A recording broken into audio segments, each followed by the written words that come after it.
Does this sound familiar? Have you ever heard somebody say, well, sure, preschoolers need to get outside. They need the release. They need to get the energy out. They need to run around. But the academic learning, the important stuff, happens inside in the morning when they are fresh. Or how about this one? Yes, of course, there are things that preschoolers can learn outside. They can practice gross motor physical skills, maybe even get in some social emotional practice, some negotiation skills, but it can't really teach the real academic stuff outside because there are too many distractions and no place for all of my teaching tools. I mean, where am I going to put my calendar to do the calendar time or my alphabet strip when I do letter of the week? So I'm Nicole Dravilis-Ravel, and this is Wildwood Teaching, and I definitely understand that mindset because I was there. Even when I started Wildwood Nature School, I started it in its original incarnation as the first part of our day, half of our day inside and half of our day outside. And that is exactly what I did. I spent all of my time in the first part of the day, having story time, doing our math games, doing our art processes, having whatever literacy, emergent literacy lessons we were going to do. And then we went outside and had some gross motor game time. Maybe we did some scavenger hunts in the forest and, but really thought of it as I was doing the morning important stuff and then kind of doing the afternoon play and social skills building. But then two things changed for me to make me see that I could do a lot more outside. The first thing that happened was the day of the chipmunks. So I went into the classroom in our indoor space in the morning to kind of set things up. And there was a lovely little nest with 3 baby chipmunks in it. And I didn't really know what to do. The chipmunks kind of ran away when I when I approached it. So I kind of shut the door really tight, ran out, and when the children arrived, said, guess what? We are actually starting the day inside or outside today while, we call an exterminator, see what they can do about replacing the chipmunks. And actually, that's what the exterminator did, just capture the chipmunks and brought them back outside to the forest. But we learned that we really could have story time outside and that children really did listen. And we also realized that, as my co-teacher said, maybe this is better. Maybe it is better to have them outside and to get that fresh air and then to move inside. We weren't there yet at all, the fully outside. And then the second thing that happened was I went to a Natural Start conference and listened to Claire Warden do the keynote speech in which she talked about place-based education. So really using whatever is natural to your particular space as inspiration for the children, as motivation, as what you are going to learn about. And that really shifted my mindset about the possibilities of being outside. And yeah, we can learn hands-on science. Yeah, we can do all of the literacy pieces outside. And also another incident at that particular Natural Start conference was another presentation from someone from the Massachusetts Audubon Society, talking about how they do integrate literacy and science. And so I tried it. And, at first it was baby steps. I'm just going to do the story outside because I know I've done that before and that works. Or I'm just going to add in sit spots. Or I'm just going to add in this next piece a little bit at a time because this is what I'm comfortable with. And I found that, the more and more time I spent outside, the more and more time it led to those magical, teachable moments when children could spend a half an hour just sitting and staring at a newt and talking about it, making observations, coming up with questions that then was indeed inspiration for, okay, now I'm going to get a ton of books from the library about newts. Now we're going to talk about what newts eat. And we could get into predator and prey, what eats the newts. We could talk about their colors and why they are different colors in different habitats. We can get into habitats. So many different places that we could go from this one session based on the children's interests, but also bringing in all of the academic skills that you want children to be practicing. And so I'm going to encourage you to take that first little step outside. And I'm going to give you benefit of my experience. And I'm going to let you know 4 routines that I think you can take directly from inside to outside without changing anything. No extra pep, no extra planning. Just take whatever you were originally going to do inside and take it outside.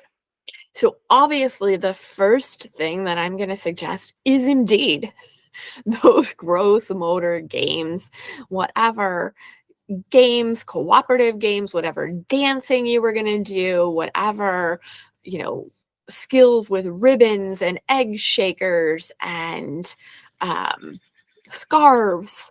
Take them outside and just take advantage of the larger space for children to move their bodies. Story time is another one. You're just bringing the book outside and they're just sitting in front of you as they normally would or in a circle, however you normally do it. And you are bringing that book outside. Might they be distracted by a bird tweeting or an airplane flying overhead? Yes, they might be, but the distractions are no more so than whatever they could be distracted by inside, right? The person sitting next to them, someone coming in and out of the room, someone having to go to the bathroom. But if your story that you chose is engaging enough, if it's something that children are interested in, if you're telling it engagingly, you will capture their attention and you will bypass all of the distractions. Another thing that works really well outside is process based art. Now you can make a mess, right? You can let children explore to their heart's content because you either have a space that you can hose down afterwards, or you are using vegetable and clay based paints and it's just heading into the ground as you are working on it. Or maybe you can use something that's big, right? Large art on a shower curtain or a piece of bulletin board paper or something that they're doing with bouncing balls where you're taking advantage of the space. And or you could just have it available, right? Just like you have maybe Play-Doh always available on a table inside your classroom, or you always have a paint easel available. There's no reason why the paint, the clay, can't just be on a table outside as something they are choosing to do or choosing not to do while they are outside. The fourth one is science. And in a similar way to you doing process based art, being outside with science allows you to make a mess. Um, and it also allows you to take advantage of whatever's outside to do the science, right? If you are doing something about how plants grow, or if you're doing something about plant respiration, you've got all of the plants right there outside. Now, this can be science that you're doing as a whole group, or you can think about ways to integrate science into whatever you have outside. So, can you bring funnels and ramps or a bucket of water to your sand area? What kind of tools can you bring to the mud kitchen that allow children to think about concepts, maybe different size containers, and they're pouring the water in and thinking about how liquid changes shape as it is poured from one long, shallow container to a tall, deep container. So let me ask you, do you want to focus all of your attention and teaching and energy on behavior management inside, or keeping the kids calm and still and from bumping into things inside until you can take that time outside for the release, or constantly reminding them that a particular behavior is needing to be saved for when you go outside later, running around, hiding, having an inside voice, or keeping somebody who can't handle the chaos of the inside, finding some sort of quiet space inside the classroom?